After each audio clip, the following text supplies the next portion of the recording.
with the PS5 out tomorrow, I'm pretty much at the end of my journey to PS5, and I thought now is the perfect time to do a tier list. You know, I've played a fair few exclusives, at least most of the exclusives in everybody's sort of top 5, top 10. I think we went for about 17 different games. Some of them are not on the list because a few of them are like, you know, you couldn't play Uncharted 4 without actually playing through the original Uncharted to sort of get a feel for it. But you know, there's a few games that aren't on this list, but I'm going to do this nonetheless. I figure the best way to start this off is probably with placing an S tier game and then a D tier or a failure. I'm not really sure if there's anything on this list that I would consider a failure, but we're gonna find out. I'm gonna give you my thoughts and feelings on the games and try and explain best as to why I'm gonna put them where I put them. But I figure if we start off with a high and low, you sort of get an idea of what I like and where I think things should go. So, I think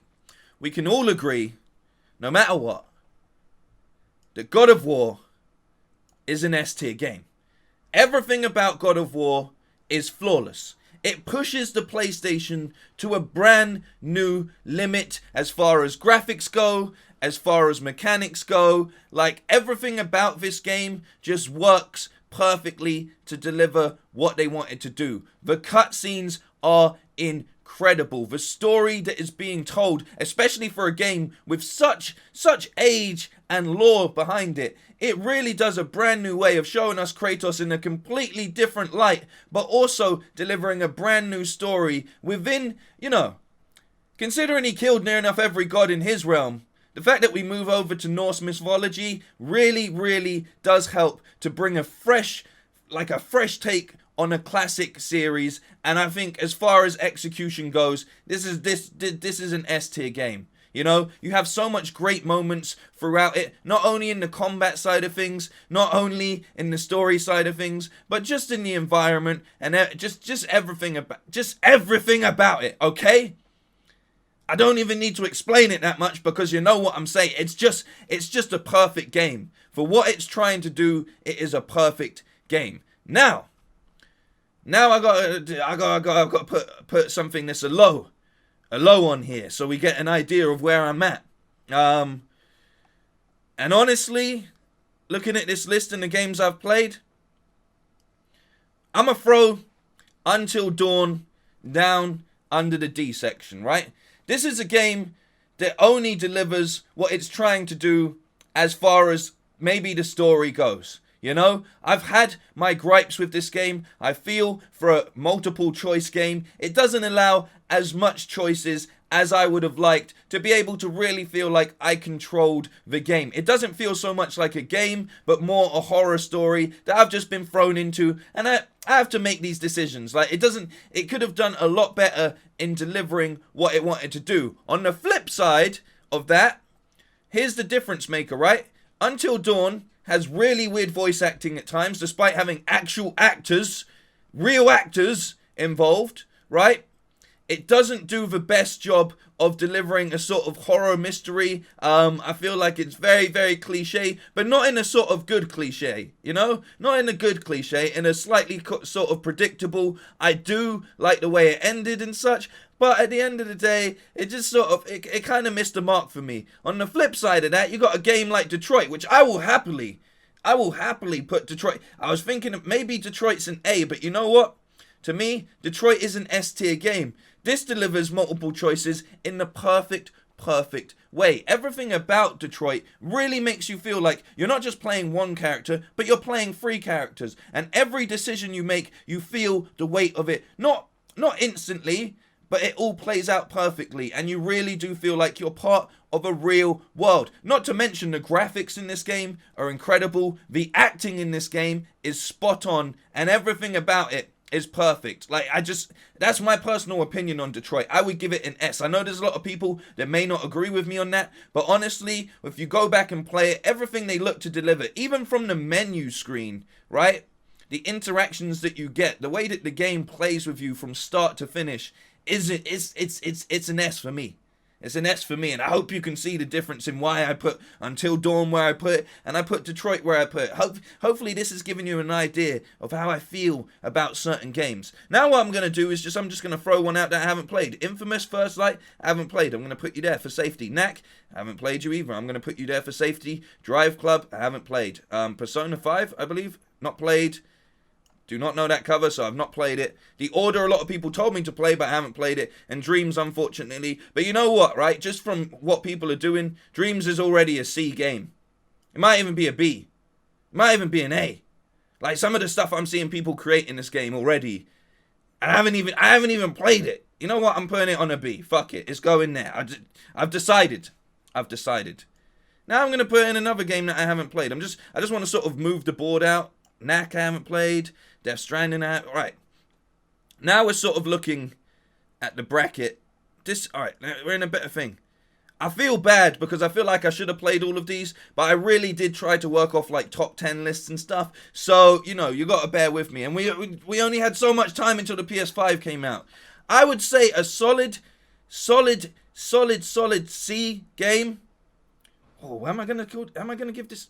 Yeah, I'm going to give this a C. I'm going to give this Infamous Second Son, as much as I enjoyed it, you know, really good story, worked really, really well. I did enjoy it, but one thing about Infamous Second Son is it's very, very repetitive, especially if you play it in a short amount of time. Now, I'm not taking anything away from it, like, at all. I really enjoyed the experience. I think for a launch title, graphics, everything like that does hold up.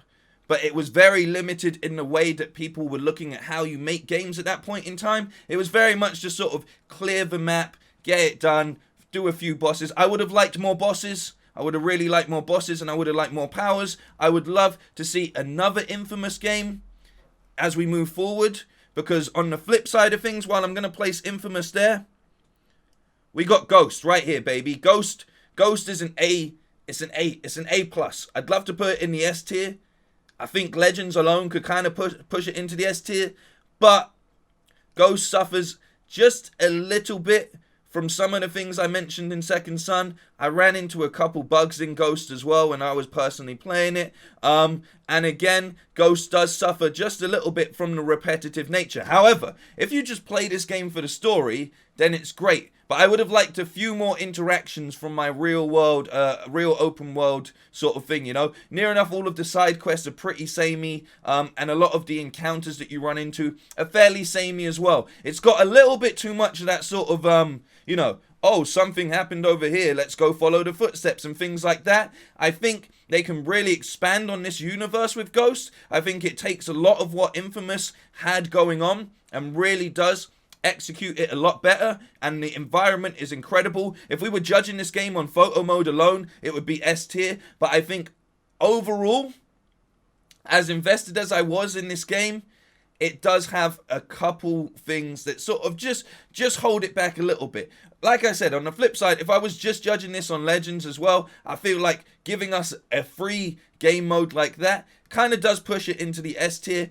But as far as the story and the original game put across, Ghost is a little bit slight predictable in some beats, you know, and misses the mark as far as some of the side quests and activities go like that. And I also feel like it really could have expanded. The skill tree, like you get near enough all of the skills pretty much within the first part of the island, and I really would have liked to see it scale up a lot more, but I do think that there's a lot more they can do with the Ghost of Tsushima title overall, and I'm looking forward to seeing it. It's a beautiful swan song to all of the exclusives. It involves so much of the mechanics that we've come to love from all of the other titles, and it really just does bring it all together. And that's kind of, you see that at the end when you look at that table, and it's got all of those little Easter eggs for all of the different games. But as I'm saying, just a little bit, there's just something about it that sort of holds it back.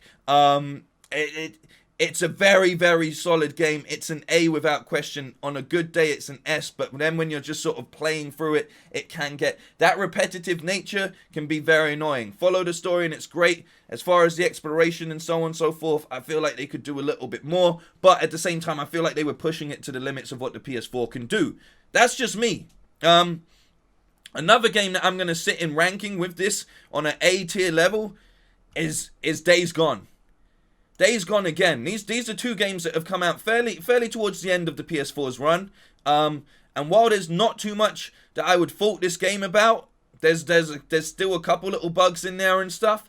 I feel like it's a solid A. I'd love to put it in the S tier as well, but it's sort of similar to Ghost. However, what I do feel is a lot of the interactions in the world of Days Gone are fairly unique a lot of the time, but at the same time, again, it can get slightly repetitive, just trying to clear the same sort of camps over and over again, and just grind out your materials and things like that. I again feel like the next game, when they do this on the next gen, the way they've set this game up is gonna be, they're gonna knock it completely out of the park, but I just feel like these open world games can suffer a little bit, just a little bit, from repetitiveness. However, mainly the side quests in this game weren't so repetitive. I wasn't a big fan of the chase scenes. I'm sure a lot of you already knew I was going to say that, but yeah, overall, these are solid A's right here. I think it's a little bit more difficult to sort of execute, you know, open world, but I feel like that again is just only because of where we are at with the consoles. These two games really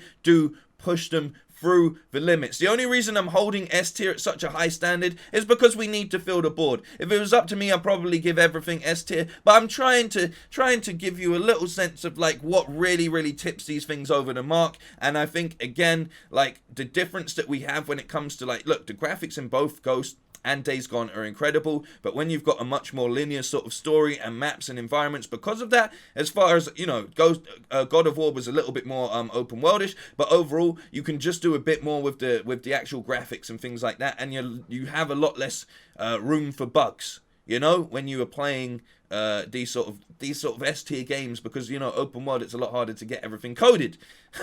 That's how I feel. Where are we gonna go now? What are we gonna look at? I don't think I played this either. I'm gonna throw that in there. On the flip side of that, I think a lot of people are really potentially gonna get mad at me for this one. But Horizon Zero Dawn. Now, while Horizon Zero Dawn, as an open world game, partly suffers from some of the same issues that I'm talking about with the previous two, Days Gone and Ghost of Tsushima. Not only is it a slight bit older, but this game, right, the world building in this game is second to none. And I know a lot of people don't like this game, but I don't feel like they stuck with it. The story in this game is incredible. And the open world element, as much as you need to grind and stuff, and it can feel a bit repetitive, I think there's enough variety on this map overall, and the story's succinct enough that if you want to just push through it, you can. It has my favorite photo mode. I think it has my favorite photo mode in any game I've played, bar maybe Spider-Man. But yeah, there's just something about Horizon Zero Dawn that I absolutely fell in love with, and it's not Aloy, despite her being an incredible protagonist. Overall, Horizon Zero Dawn is something just so unique in its delivery. I just can't help but think of that game with such fond memories. It really does stand out, and I'm looking forward to the next one so much. So much. I'm really looking forward to seeing what they do next, you know? Plus, it's got Lieutenant Daniels from The Wire. Like, there's bonus points right there. Really interested to know what you think of my rankings and my explanations. So we're going to keep pushing with this. Haven't played this either. Just going to... Man, it looks like I'm almost even on the amount of games I have and haven't played. I think everyone here I've played. Okay, cool. Without a doubt, Uncharted 4 is an S tier game. And if you don't agree with me, shut up. It's as simple as that. It's as simple as that, right? This is a game that's built on its entire franchise perfectly, and it all comes to one of the most perfect ends for the story I could ever imagine. Plus, it's got... I don't want to ruin it, but pirates, bro. Pirates, man. If you know anything about me, I'm a big fan of Pirates, and I love how they built on everything for this generation.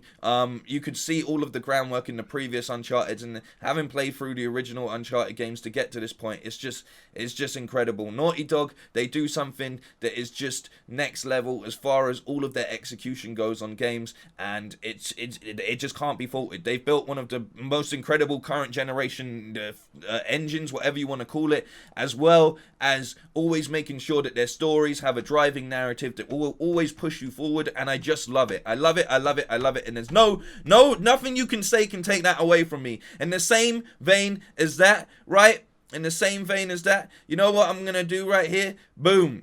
Look at this. Boom. Both. I don't care. Naughty Dog are the goats, and they should be called Naughty Goat, bro. They should be called Naughty Goat. We can get into the ins and outs of why you don't like The Last of Us Part 2, but this is my list, and honestly, these games, you can't put one in without putting the other. When you play these two games back to back, which I did, you can't, it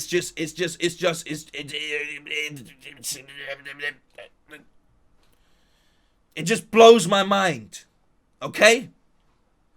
That being said, on the flip side, Uncharted Lost Legacy, there's nothing wrong with it. It's just going in the A section because it should have been a fuller game. It should have kept it going for longer. Does everything that Uncharted 4 does. It's incredible. I really enjoyed it. I like the more open world approach to the small map. I wish it was bigger. I wish there was more going on. I wanted more of it. You're getting an A because I loved it so much that I actually hate that I don't have more of it. That's stupid, right? That's stupid. It sounds stupid to me, but it is what it is. Ratchet and Clank.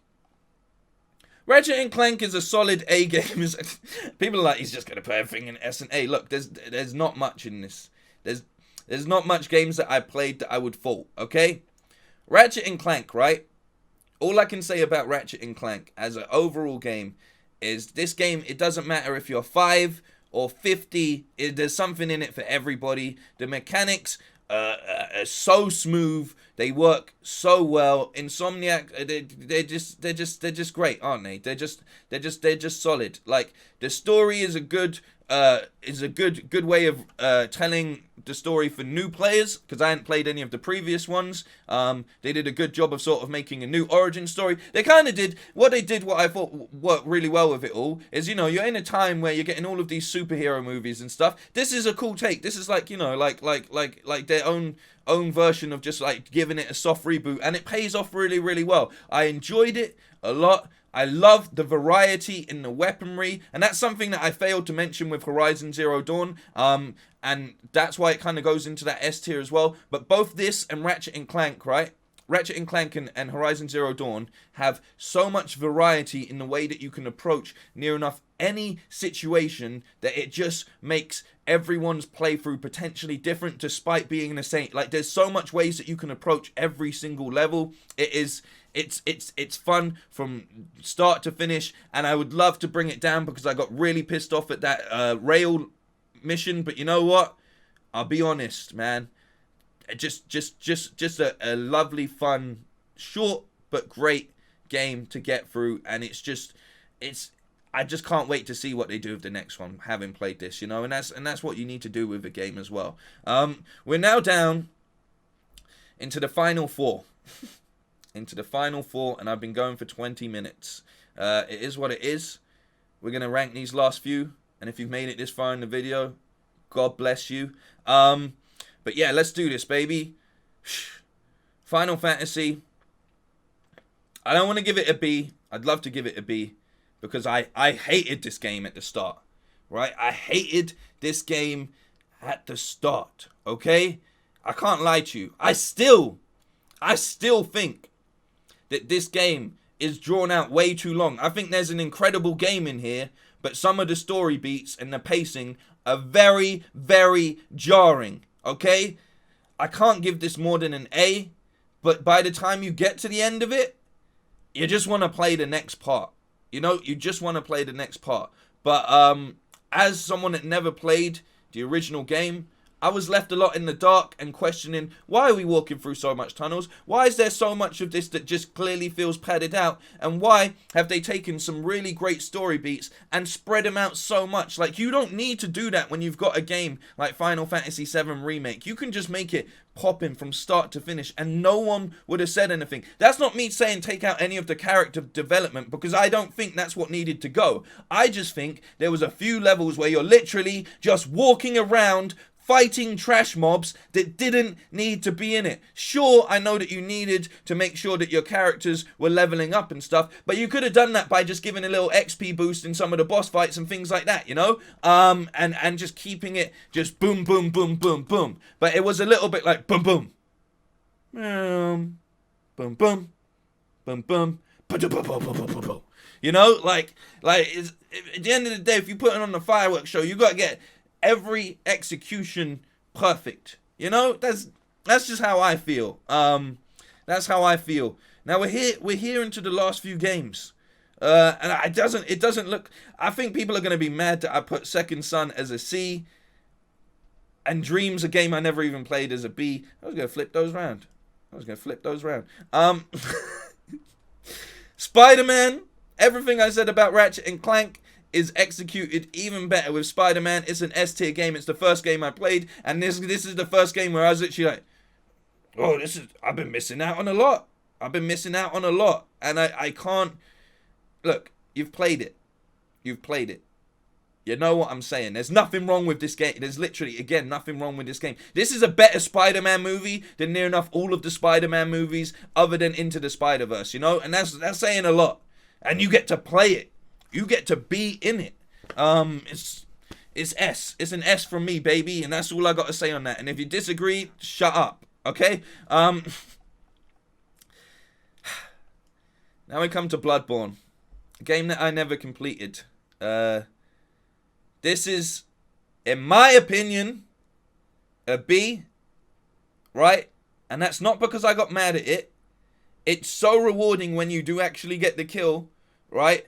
But again, it does feel like in order to get a lot of those kills, there's so much repetition and the story's so not clear that it makes it very, very difficult to sort of... I see why a lot of people pick this up and put it down and then picked it up again. And seeing as I have not been able to pick it up again yet, it's going in that B section. Because look, at the end of the day, the only time I did good with it is when I grinded out most of my day repeating stuff, leveling up, and fighting the same enemies over and over again, learning their patterns, defeating them again and again and again, and it's very, very difficult to get into when it's a game like that. But I know a lot of people love this game, and I couldn't. It's not a D, you know, but it's also not an A, because again, graphically and stuff, it's not great. You know, I know it's going for a certain aesthetic and stuff, but it's just, there's a lot in this that's like it's a bit clunky in delivery, you know, and that's just my fairest opinion. A similar game in a lot of ways, but I enjoyed a lot more, and even then I think the graphics slightly pull through, is Shadow of Colossus. Now, Shadow of Colossus is one of the most creative games, especially considering it's a remake. It just shows you just how forward thinking they actually were with this game. And while it is short, it's massively enjoyable.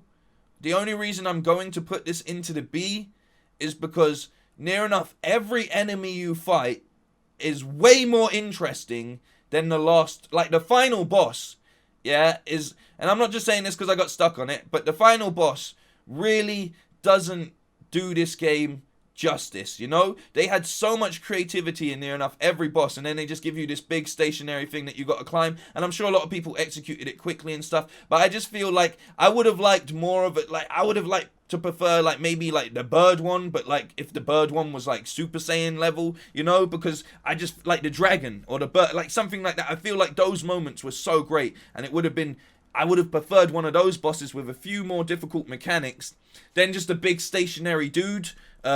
So I kind of feel like it kind of has an anticlimactic final boss, which when you look at all of the cool creative enemies you go through in this game, it kind of leaves it a little bit like, like I know it's good, the final boss, but he's nowhere near as good as like most of the other ones, you know? Like a lot of people will tell you what their favorite Colossus was, and it's never, no, I've never heard anyone say it was the final so far, especially when I was playing.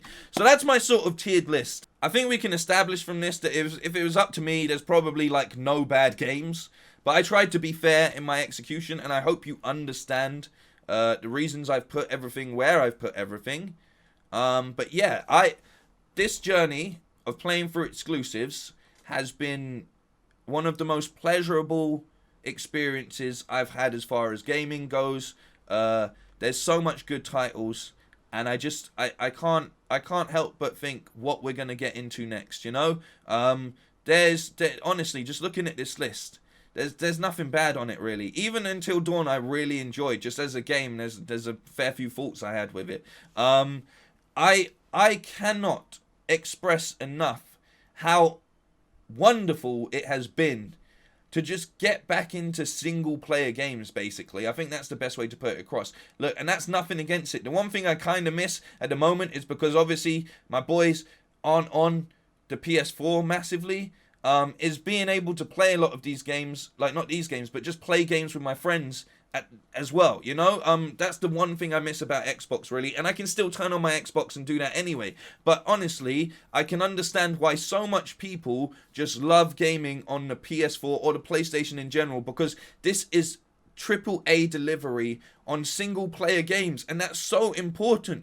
You can't always have someone that wants to play a game with you, you know. It's not always going down like that. You need to be able to just lose yourself in the game on your own from time to time, you know. These games tell better stories than most movies and television at this point, and that's probably why we're seeing television and movies trying to suck up all of these titles. But yeah, this has been so much fun. I'm going to do a little bit about my PS4 experience in general, but like, as far as all the games I've played, and all the streams I've done, thank you so much to everyone that recommended I just do it. I just fucking just jump in at the deep end and I do it. And all of those people that have made this a really like enjoyable experience as well. All of the people that helped me get through these games, but in a positive way, you know, like backseating's whatever and it's always going to happen, but so many people did such a good job of not ruining these experiences for me, but going back through these experiences with me at the same time, you know, reliving some of the greatness and the first time experiences of playing all of these great games.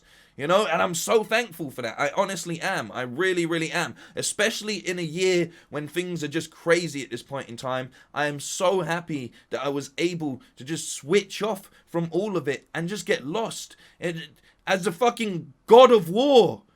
Or as the next step in, you know, humans' evolution, like in society with Detroit Become Human. Or trying to save that future as Aloy, or just traveling across the world, unraveling mysteries as Nathan Drake, or just running for my life in fear from the Rat King, you know, then swinging through Manhattan as Spider. There's so much good shit, and I've just loved the experience so much. Thank you everyone, honestly. I just can't believe I put Bloodborne at a B. People are going to get so mad at me. Damn it. Anyway, thank you so much for watching this. I will see you when I see you. You know? Peace.